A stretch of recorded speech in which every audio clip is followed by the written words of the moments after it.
अगर आप ये वीडियो देख रहे हैं तो शायद आपके अंदर कुंडलिनी या स्पिरिचुअल जागरण से जुड़ी कोई ना कोई तेज ऊर्जा चल रही है।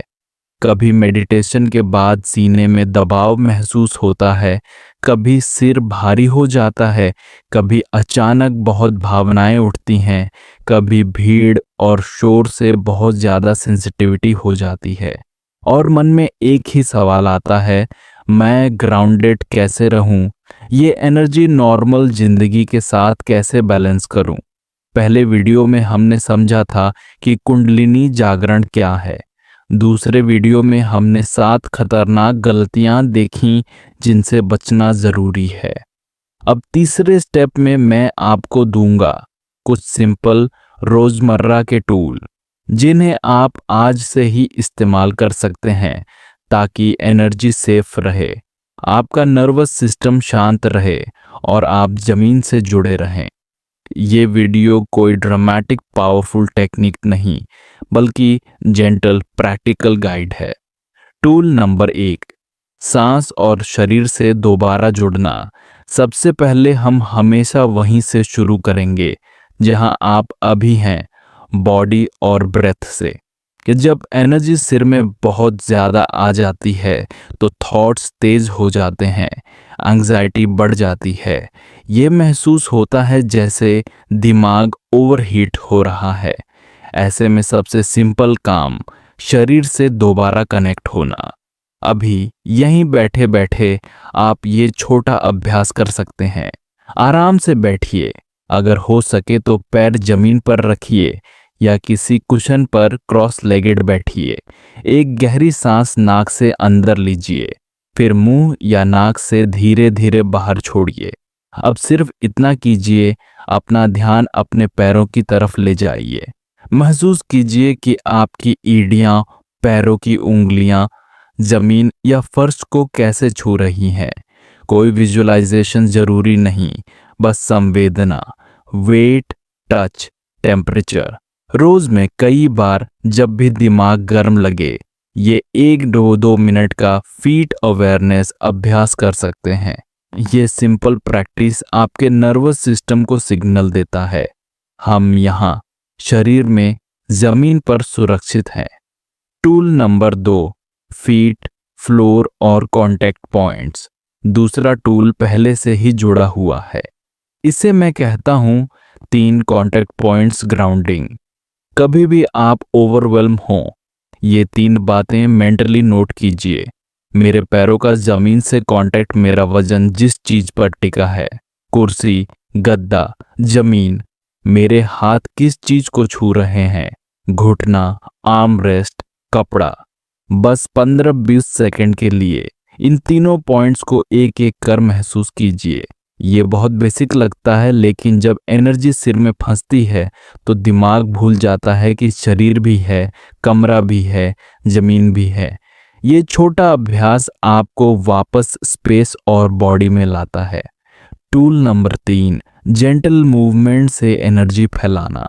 बहुत से लोग कुंडलिनी या स्ट्रॉन्ग मेडिटेशन के बाद बिल्कुल स्थिर बैठ जाते हैं, सोचते हैं अब मैं कुछ न हिलूं, नहीं तो एनर्जी डिस्टर्ब हो जाएगी। कई बार इसके उलट जरूरी होता है, थोड़ी जेंटल मूवमेंट। अगर सिर भारी लग रहा हो, छाती में टाइटनेस हो, स्पाइन में बहुत हीट हो, तो आप 5-10 मिनट के लिए धीरे धीरे चल सकते हैं। घर में ही स्मॉल स्लो वॉक, ध्यान पैरों पर रखते हुए। हर कदम पर बस इतना नोटिस कीजिए, मैं उठ रहा हूँ, आगे बढ़ रहा हूँ, नीचे रख रहा हूँ। चाहे तो हल्के शोल्डर रोल्स, नेक स्ट्रेच या हाथों को हल्का शेक करना। ये सब एनर्जी को सिर से फैलाकर पूरे शरीर में डिस्ट्रीब्यूट करते हैं ताकि कोई एक हिस्सा ओवरलोड ना हो जाए।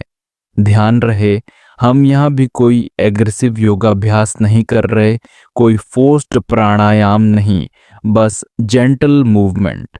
अगले भाग में हम नेचर, फूड, दिनचर्या और इमोशनल ग्राउंडिंग के बारे में बात करेंगे ताकि आपकी पूरी लाइफ एक ग्राउंडेड कंटेनर बन जाए कुंडलिनी एनर्जी के लिए। अब तक हमने 3 बेसिक टूल्स देखे, सांस और body awareness, feet floor contact और जेंटल मूवमेंट। अब हम बाहरी जिंदगी के कुछ सिंपल बदलावों की बात करते हैं जो ग्राउंडिंग को बहुत आसान बना सकते हैं। टूल नंबर 4, प्रकृति से सचमुच जुड़ना। कुंडलिनी एनर्जी ज्यादातर लोगों के लिए तभी भारी लगती है जब वो सिर्फ सिर के अंदर घूम रही हो। प्रकृति इस एनर्जी को जमीन तक ले जाती है। अगर आपके पास मौका हो तो रोज कुछ मिनट घास, मिट्टी या रेत पर नंगे पैर चलिए। ये कोई फैंसी स्पिरिचुअल ट्रिक नहीं, ये बिल्कुल प्रैक्टिकल ग्राउंडिंग है। आपका नर्वस सिस्टम अर्थ के नेचुरल सिग्नल्स लेता है, स्टैटिक एनर्जी रिलीज होती है। अगर बाहर जाना आसान नहीं तो बालकनी में पौधों के पास चुपचाप बैठना भी एक कदम है। आसमान को देखना, पेड़ की पत्तियों की हलचल देखना, हवा का स्पर्श महसूस करना, ये सब आपको अभी की रियल दुनिया और शरीर से जोड़ते हैं। टूल नंबर 5, खाना, नींद और सिंपल दिनचर्या। कई लोग कुंडलिनी के नाम पर खाना बहुत कम कर देते हैं, नींद इग्नोर करते हैं, रोजमर्रा की जिम्मेदारियों से भागने लगते हैं। लेकिन ग्राउंडिंग के लिए ये सब उल्टा पड़ता है। एक साधारण स्थिर दिनचर्या, समय पर उठना, हल्का संतुलित खाना खाना, काफी पानी पीना और पर्याप्त नींद, ये सब आपके शरीर को कहता है तुम सुरक्षित हो, तुम्हारी जरूरतें पूरी होंगी। जब बॉडी को बेसिक सुरक्षा मिलती है तभी वो एक्स्ट्रा स्पिरिचुअल एनर्जी को शांत होकर संभाल पाती है। अगली बार जब आप सोचें आज तो मैं बस ध्यान ही करूंगा, खाना छोड़ देता हूं, तो खुद से पूछिए क्या ये सच में जरूरी है या ये सिर्फ अहंकार की ड्रामा है। Tool number 6, emotional grounding. बात करना, लिखना, रो लेना। कुंडलिनी की जर्नी में बहुत पुराने भाव ऊपर आ सकते हैं, डर, गुस्सा, दुख, गिल्ट। अगर आप इन सबको सिर्फ मेडिटेशन में ही समेट कर रखते जाएंगे तो अंदर बहुत दबाव बनेगा। इमोशनल ग्राउंडिंग का मतलब है सेफ जगह पर इन भावनाओं को इजाजत देना। किसी भरोसेमंद दोस्त या थेरेपिस्ट से बात करना, जर्नल में साफ साफ लिखना या अकेले कमरे में रो लेना, हंस लेना, ये सब आपके सिस्टम को हल्का करने के तरीके हैं। ये कमजोरी नहीं, ये मैच्योरिटी है। टूल नंबर 7, स्पिरिचुअल स्पीड को कॉन्शियसली कम करना। आखिरी टूल शायद सबसे ज्यादा जरूरी है। कभी कभी सबसे बड़ा ग्राउंडिंग स्टेप कोई नई प्रैक्टिस जोड़ना नहीं, बल्कि कुछ प्रैक्टिस कम कर देना होता है। अगर आपको लग रहा है कि एनर्जी बहुत तेज है, सपने भारी हैं, रोज का काम संभल नहीं रहा, तो कुछ हफ्तों के लिए आप अपने इंटेंस प्रैक्टिसेस कम कर सकते हैं। कम समय का ध्यान, ज्यादा आराम, ज्यादा प्रकृति, ज्यादा ग्राउंडेड काम। ये कोई पीछे हटना नहीं, ये ब्रेक लेकर गाड़ी का कंट्रोल रिगेन करना है। कुंडलिनी कोई रेस नहीं है कि कौन जल्दी टॉप तक पहुंचे। ये एक गहरी यात्रा है जहां हर पॉज, हर ग्राउंडिंग, हर स्लो स्टेप भी उतना ही सेक्रेड है जितना कोई हाई एक्सपीरियंस।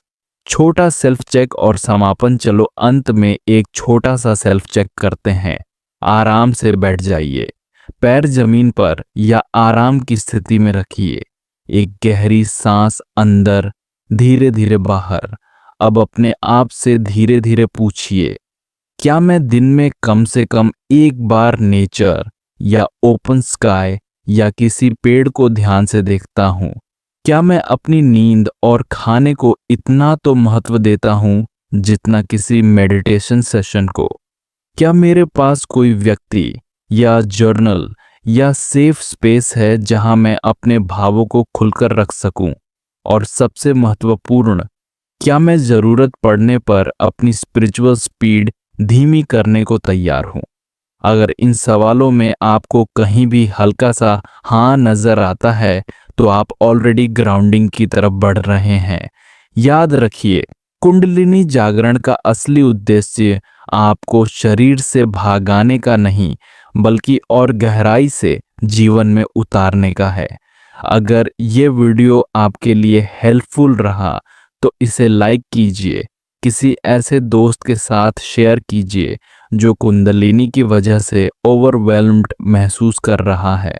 और अगर अभी तक नहीं किया तो चैनल को सब्सक्राइब कीजिए और kundalini awakening beginners guide playlist को शुरू से देखिए, ताकि आपकी जर्नी सुरक्षित, ग्राउंडेड और जागरूक रहे।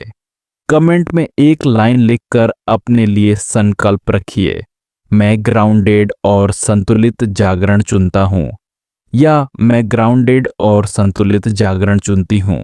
हम अगले वीडियो में एक गाइडेड ग्राउंडिंग मेडिटेशन करेंगे जिसे आप रोज यूज कर सकते हैं।